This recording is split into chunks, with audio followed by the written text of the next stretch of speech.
మీ కాళ్ళు మొక్కుతాం, మీరు ఏ పని చెప్పినా ఆ పని మేము చేస్తాం అని చెప్పి జీవితకాలం మందిరానికి కట్టెలు తెచ్చేవారిగా, నీళ్లు చేదేవారిగా తమను తాము అప్పగించుకున్నారు. రైట్.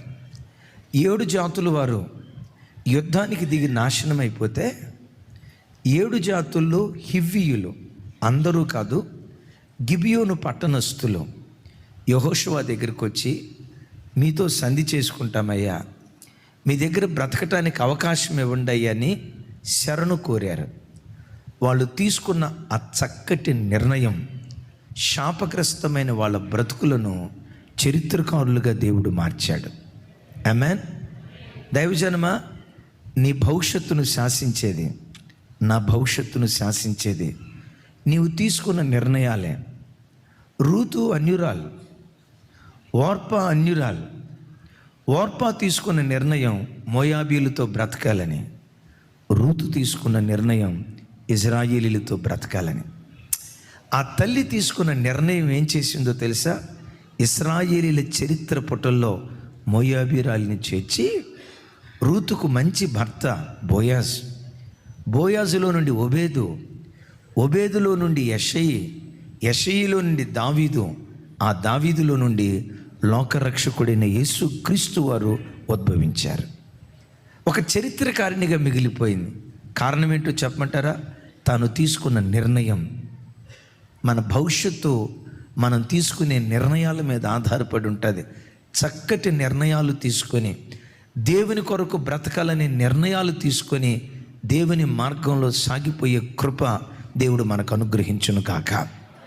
చూడు, ఇప్పుడు గిబియోనీయులు దేవుని పక్షాన్ని చేరి ఇశ్రాయేలీలతో సంధి చేసుకొని ఇశ్రాయేలీలకు దాసులుగా బ్రతుకుతూ వారి నీడలో జీవించాలని తీర్మానం చేసుకున్నారు. తీర్మానం చేసుకున్నారో లేదో, యెరూషలేము చుట్టుపక్కల ప్రాంతాల్లో ఉన్న అన్య రాజులు గిబియోనీయుల మీద పగబట్టి వీళ్ళని ఎలాగైనా చంపాలి, వీళ్ళని ఎలాగైనా ఓడించాలి, వీళ్ళని ఎలాగైనా నాశనం చేయాలని ఒక రాజు ఇంకో 4 రాజులతో మాట్లాడి 5 రాజులు కలిసి గిబియోనీయులతో యుద్ధానికి దిగుతారు. చూడండి ఆ మాట, యెహోషువ గ్రంథం 10వ అధ్యాయం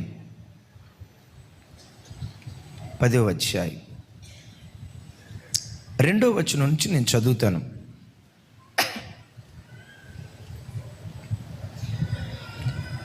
ఆ 2వ వచనం నుంచి నాతో కలిసి చెప్పండి. ఎలయనగా గిబియోను గొప్ప పట్టణమై రాజధానులలో ఎంచబడినది, అది హాయి కంటే స్వరమెత్తాలి గొప్పది, అక్కడ జనులందరూ శూరులు. అంతటా యెరూషలేము రాజైన అదోనీ సెదకు గిబియోనీయులు యెహోషువతోనూ ఇశ్రాయేలీలతోనూ సంధి చేసుకుని ఉన్నారు. మీరు నా యొద్దకు వచ్చి నాకు సహాయము చేసిన యెడల మనము వారి పట్టణములను నాశనము చేయుదుమని హెబ్రోను రాజైన హూహామునొద్దకును, యార్మూతు రాజైన పిరామునొద్దకును, లాకీషు రాజైన యాఫియా యొద్దకును, ఎగ్లోను రాజైన దెబీరునొద్దకును వర్తమానము పంపెను. 5 అందరు పెద్దగా చెప్పాలి. కాబట్టి అమోరీయుల 5 రాజులను, అనగా యెరూషలేము రాజు, హెబ్రోను రాజు, యార్మూతు రాజు, లాకీషు రాజు, ఎగ్లోను రాజు కూడుకొని తామును తమ శ్యామలన్నీ బయలుదేరి గిబియోను ముందర దిగి గిబియోనీయులతో యుద్ధము చేసిరి. ఒకసారి చూడండి, శత్రువైన సాతాను వాడు మన మీద ఎప్పుడు చెలరేగటం ప్రారంభిస్తాడో ఈ వాక్యం ఒక దివ్యమైన పాఠం నేర్పుతుంది. గిబియోనీయులు అమోరీయులతో కలిసి ఉన్నంతకాలం యార్మూతు రాజు కానీ, లాకీషు రాజు కానీ, ఎగ్లోను రాజు కానీ, హెబ్రోను రాజు కానీ, యెరూషలేము రాజు కానీ వీళ్లతో యుద్ధం చేయలేదు. గిబియోనీయుల మీద ఎప్పుడు యుద్ధానికి దిగారో తెలుసా? మేము దేవుని పక్షాన చేరతాం, ఇశ్రాయేలీలతో సంధి చేసుకుంటాం, ఇశ్రాయేలీలతో సమాధాన పడతామని వాళ్ళని విడిచి వీళ్ళు ఎప్పుడైతే దేవుని పక్షాన చేరారో అప్పుడు వీళ్ళ మీద వాళ్ళు కక్షగట్టి ఒక రాజు మిగతా 4 రాజులకు కబురు పంపించి, రండి మనం గిబియోనుల మీద యుద్ధానికి వెళ్దాం, రండి గిబియోను పట్టణాన్ని నాశనం చేద్దాం, రండి అసలు చరిత్ర పట్టులో గిబియోనీయుడు అనేవాడు మిగలకుండా వాళ్ళందరినీ నిర్మూలన చేద్దామని 5 రాజులు మాట కలుపుకొని గిబియోనీయుల మీద యుద్ధానికి దిగారు. మరలా మిమ్మల్ని అడుగుతాను, ఇశ్రాయేలీలతో సంధి చేయబడక మునుపు గిబియోనీయులతో వాళ్ళు యుద్ధానికి దిగారా? చెప్పాలి. ఎప్పుడు దిగారు యుద్ధానికి? ఇశ్రాయేలీలతో సంధి చేసుకోవటం ప్రారంభించిన తర్వాత యుద్ధానికి దిగారు.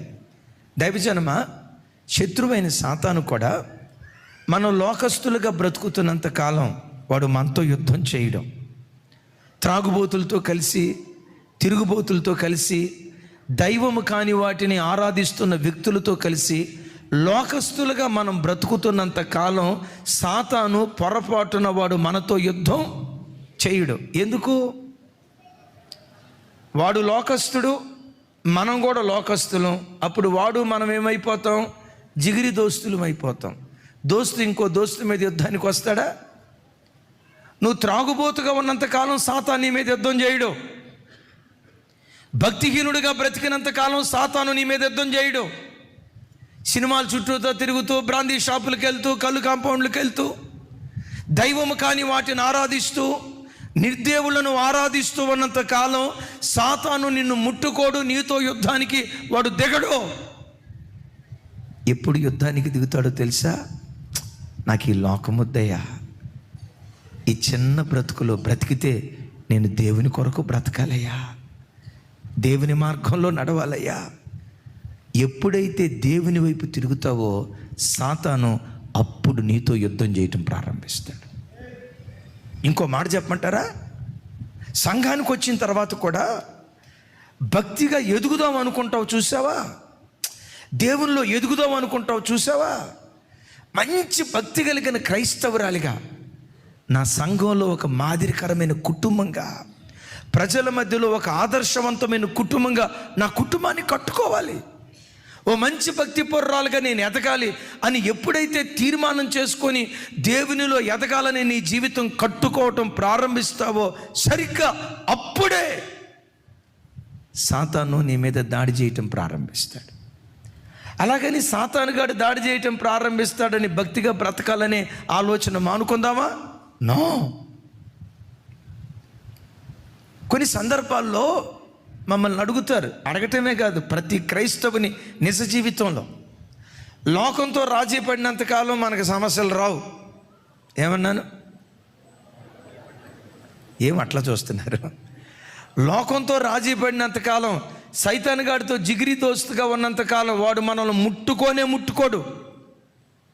ఎప్పుడైతే దేవునిలో స్థిరపడాలనుకుంటావో, దేవునికి సాక్షిగా నిలవబడాలనుకుంటావో సరిగ్గా అప్పుడే నిన్ను ఎలాగైనా భక్తిలో నుంచి పడగొట్టాలని రకరకాల శ్రమల ద్వారా సాతాను నీ మీద దాడి చేయటం ప్రారంభిస్తాడు.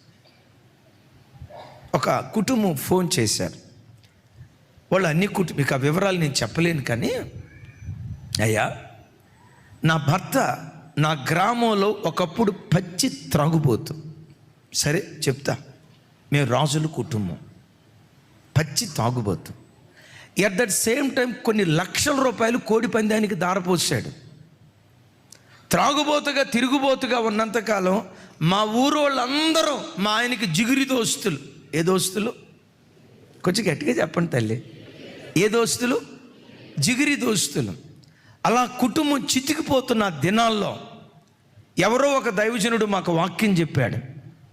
నా భర్త వాక్యం విని, అంతకాలం చీకటి బ్రతుకుతున్న నా భర్త వాక్యం విన్న తోడనే పాపపు జీవితాన్ని విడిచిపెట్టి దేవునికి సాక్షిగా నీతిగా బ్రతకటం ప్రారంభించాడు. నా భర్త మందిరానికి వెళ్తూ ఆయనతో పాటు నన్ను, నా పిల్లలను తీసుకొని వెళ్తూ ఉన్నాడు. మేము సంతోషంగా బ్రతుకుతున్నాం. ఆనందంగా బ్రతుకుతున్నాం. ఒకప్పుడు తాగేవాడు, ఇప్పుడు తాగట్లా. ఒకప్పుడు పేకాట ఆడేవాడు, ఇప్పుడు పేకాట ఆటలా. ఒకప్పుడు రకరకాల దుర్మార్గ పనులు చేసేవాడు, ఈరోజు నా భర్త నీతిగా బ్రతుకుతున్నాడు. మంచిదే కదమ్మా, సంతోషమే కదా, ఇందులో బాధపడే విషయం ఏంటి అని అంటే ఆ బిడ్డ ఏం చెప్తుందో తెలుసా? అయ్యా, మా ఆయన ఎప్పుడైతే మారాడో మా ఊరోళ్ళందరూ, మా బంధువులందరూ మాకు శత్రువులు అయిపోయారయ్యా. ఎందుకు శత్రువులు అయ్యారు? బైబిల్ పట్టుకొని చర్చికి వెళ్తూ ఉంటే దేశద్రోహులరా వీళ్ళు, దేశాన్ని పాడు చేస్తున్నారా. ఒక్కళ్ళు మాతో పలకట్లేదయ్యా. పేకాట ఆడినంతసేపు జిగిరి దోస్తులే, కోడి పందాలు ఆడినంతసేపు జిగిరి దోస్తులే, పనికిమాలిన కార్యక్రమాలు చేసినంతకాలం జిగిరి దోస్తులే.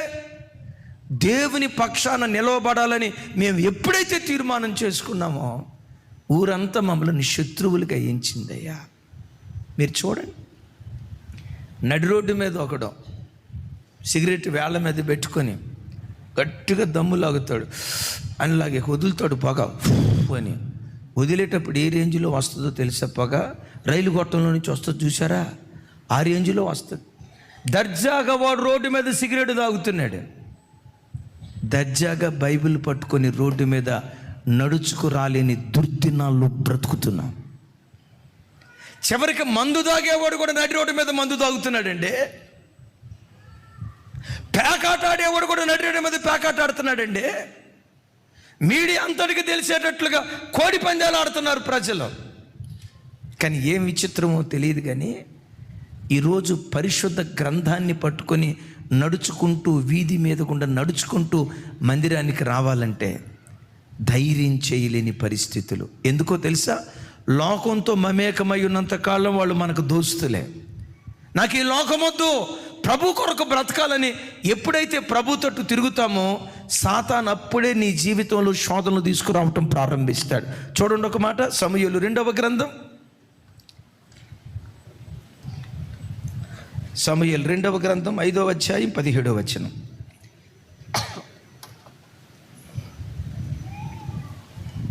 నాతో కలిసి జనులు అందరూ పెద్దగా, జనులు ఇశ్రాయేలీల మీద రాజుగా దావీదునకు పట్టాభిషేకము చేసిరని ఫిలిష్తీయులకు వినబడినప్పుడు దావీదును పట్టుకొనుటకై ఫిలిష్తీయులందరూ వచ్చిరి. ఒకసారి నా వైపు చూడండి, నాకు సమాధానం చెప్పండి, టకా టకా చెప్పండి. దావీదును పట్టుకోవటానికి ఎవరు వచ్చారు? ఎప్పుడు వచ్చారు? రాజుగా పట్టాభిషేకము చేయబడ్డాడు అన్న వార్త ఎప్పుడైతే విన్నారో అప్పుడు పట్టుకోవటానికి వచ్చారు. పట్టాభిషేకం చేయబడక మునుపు పట్టుకోవటానికి వచ్చారా? కుర్చీ మీద కూర్చోక మునుపు దావీదును పట్టుకోవటానికి వచ్చారా? అలాగని దావీదు ఎప్పుడు వాళ్ళకి దొరకలేదా? దొరికిన దావీదును చంపటానికి ఫిలిష్తీయులు ప్రయత్నం చేయలేదు. దావీదు ఎప్పుడైతే రాజుగా అభిషేకం చేయబడ్డాడో అప్పుడు పట్టుకోవటానికి ఫిలిష్తీయులు వచ్చారు. దైవజనమా, ఈ వాక్యం నేర్పే పాఠం ఏంటో తెలుసా? ఎప్పుడైతే దేవుని కొరకు బ్రతకాలి, ఒక అభిషేకించబడిన వాడిగా నేను దేవునిలో జీవించాలి, ఒక ఉన్నతమైన భక్తి జీవితం చేయాలి అని ఎప్పుడైతే నువ్వు అనుకొని అభిషేకించబడిన వాడిగా దేవుని సన్నిధిలో బ్రతుకుతావో అప్పుడే సాతానుగాడు నిన్ను పడగొట్టాలని ప్రయత్నం చేస్తాడు. కొన్నిసార్లు నువ్వు అనుకుంటావు, ప్రభా ఎందుకు వాడు నా మీద ఇట్లా దాడి చేస్తున్నాడు, పదే పదే కుటుంబంలో ఈ శోధనలు ఎందుకు కలుగుతున్నాయి, పదే పదే ఈ ఆటంకాలు ఎందుకు కలుగుతున్నాయో తెలుసా? నువ్వు భక్తిలో ఎదుగుతున్నావు అన్న సంగతి వాడు తెలుసుకొని, భక్తిలో నువ్వు స్థిరపడబోతున్నావు అన్న సంగతి తెలుసుకొని, నువ్వు స్థిరపడకుండా నిన్ను పడగొట్టాలని రకరకాల తంత్రాలతో వాడు నీ మీద దాడి చేస్తాడు. ఇంకో మాట కూడా చెప్తాను, అపవాది యేసయ్యను శోధించడానికి అరణ్యంలో ఉపవాసం ఉండి ప్రార్థన చేసేటప్పుడు వాడు శోధించాడా? 30 సంవత్సరాలకు ముందు శోధించాడా? చెప్పాలి. ఇప్పుడు 30 సంవత్సరాల వరకు సైతానుగాడు యేసయ్యను ముట్టుకోవటానికి ప్రయత్నం చేయలా. పరలోకపు తండ్రి పని చేయాలి, నేను పంపబడింది దాని కొరకే కదా, ఆయన చిత్తం నేను నెరవేర్చాలని ఎప్పుడైతే అరణ్యానికి వెళ్ళి 40 రోజులు ఉపవాసం ఉండి ప్రార్థన చేసి ఆ తర్వాత తండ్రి చిత్తం చేద్దామని ప్రభు అనుకున్నారో అప్పుడు సైతాన్ గాడు వచ్చి యేసయ్యను శోధించడం ప్రారంభించాడు. చెల్లి, నా మాట వినరా, నీ జీవితంలో కూడా నువ్వు భక్తిగా బ్రతకాలనుకున్నప్పుడే వాడు నిన్ను శోధిస్తాడు.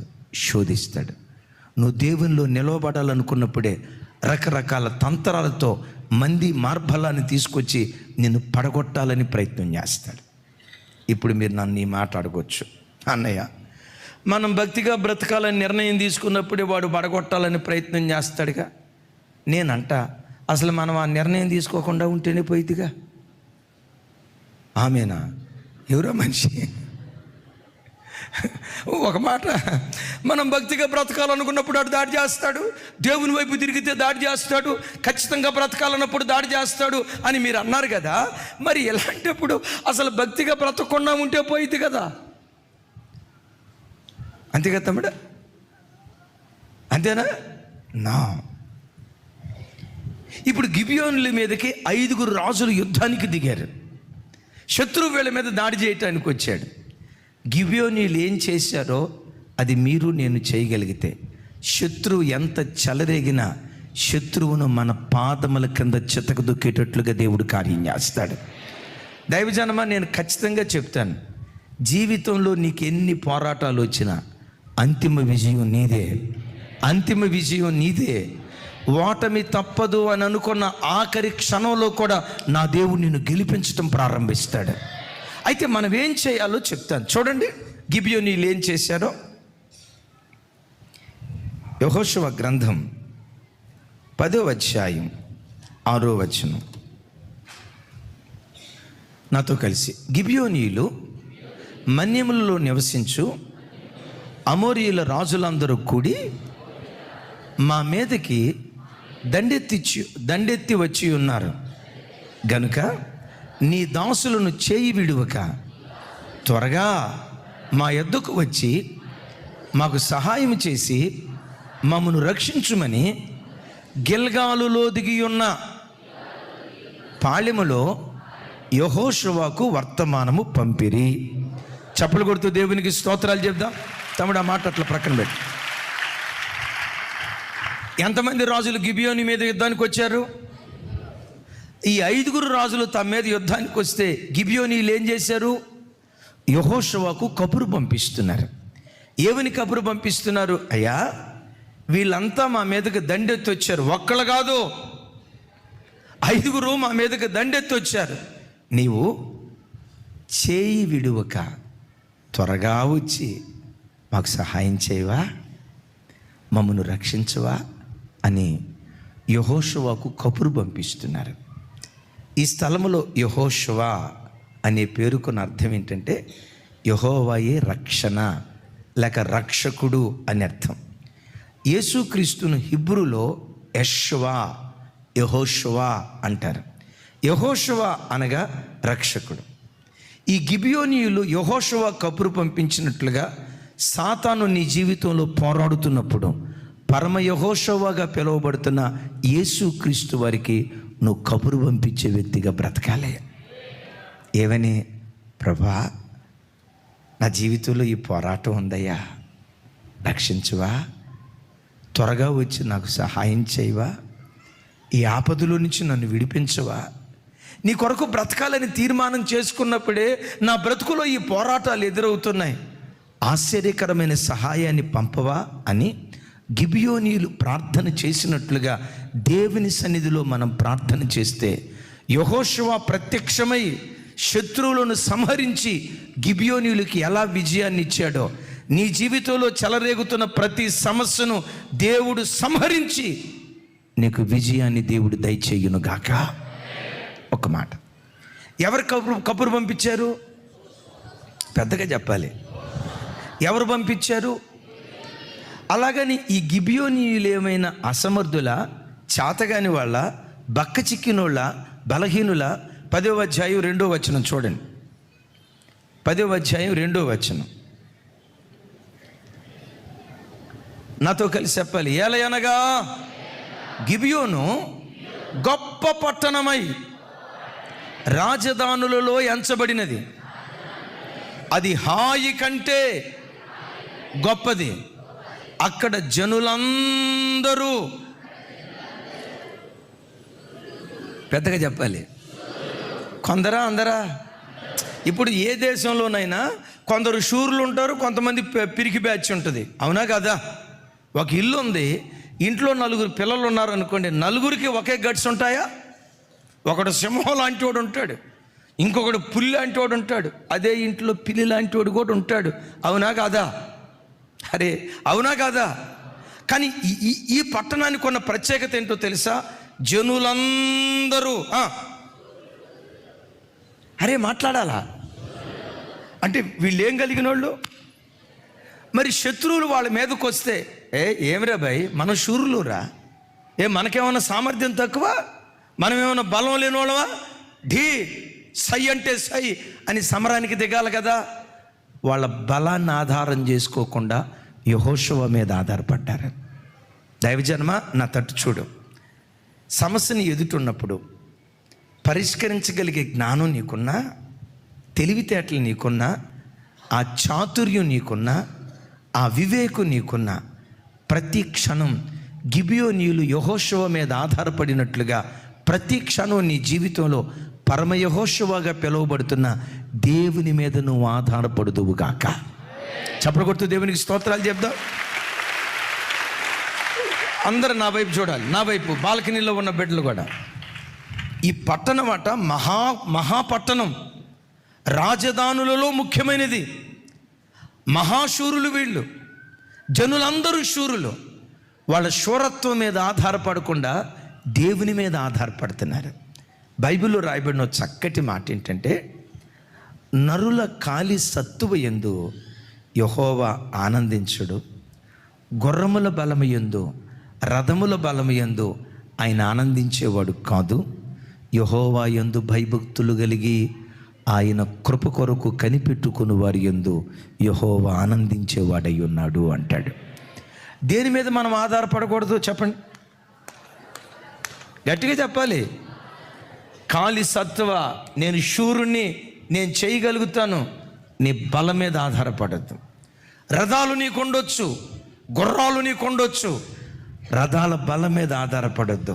ప్రతి క్షణం ఈ భూమి మీద నాకంటూ ఆధారం ఏదైనా ఉన్నదంటే యేసయ్యా అది నీ ఒక్కడివి మాత్రమేనయ్యా, నిన్ను ఆధారం చేసుకొని బ్రతుకుతున్న వాడినయ్యా, నీవే నా ఆధారమయ్యా.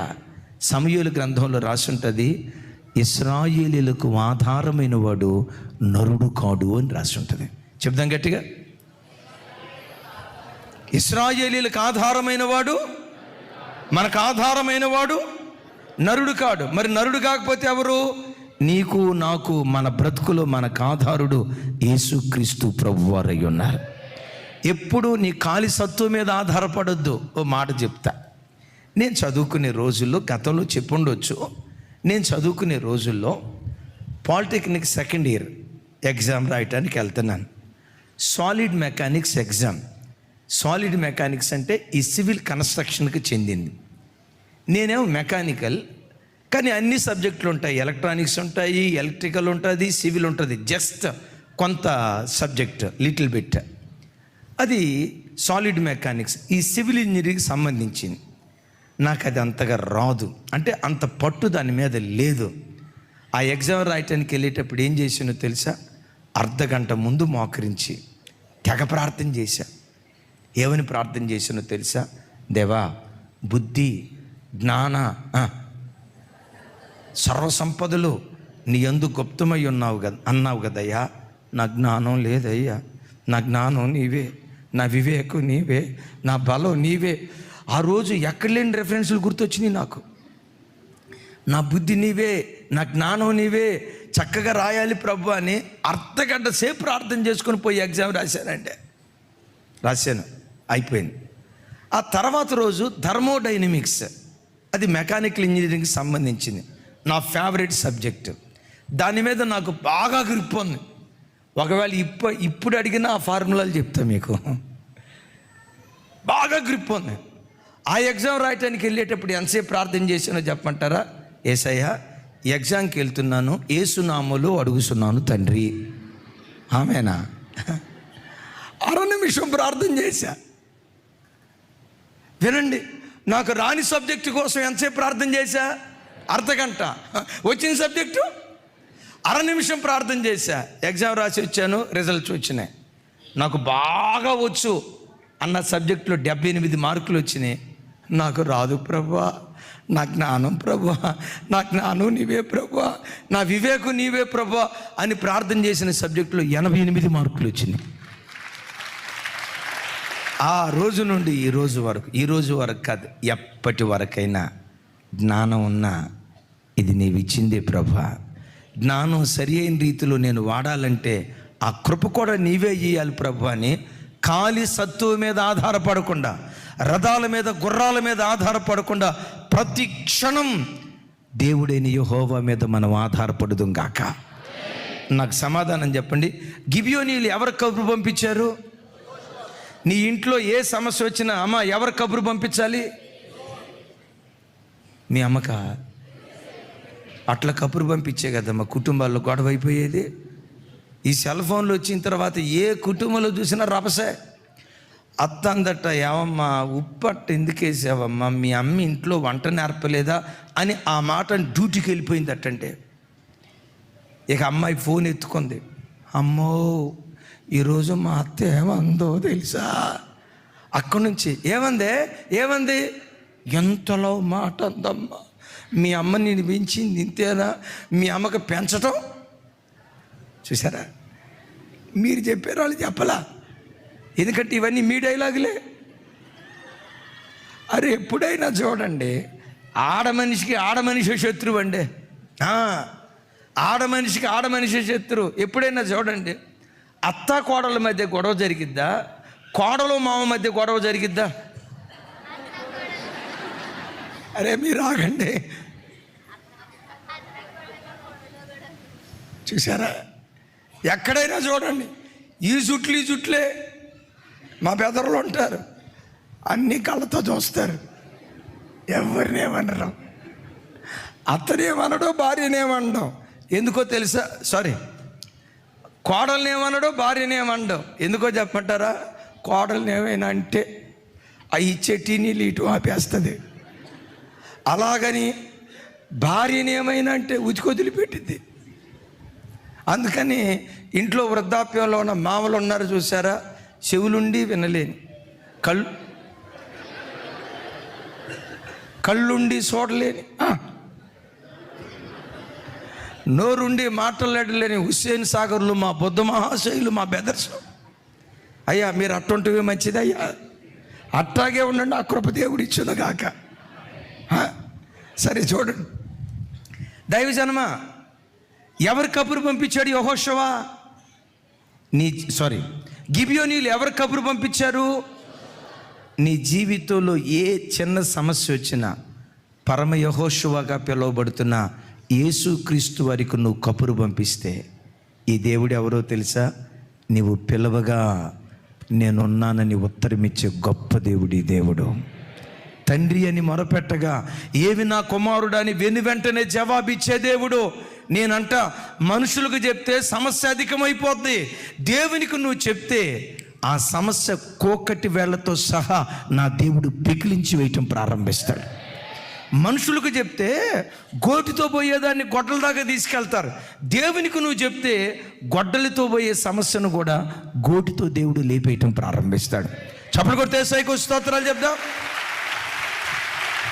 దైవజనమా, నువ్వు భక్తిగా బ్రతికేటప్పుడే వాడు చెలరేగుతాడు.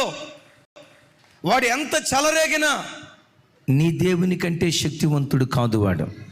ఏ రోజుకైనా నీ సమస్యను నీ కాళ్ళ కింద నా దేవుడు చితక దుఃఖించునుగాక. అలా తొక్కించినట్లుగా కబురు ఎవరికి పంపించాలి? చెప్పాలి.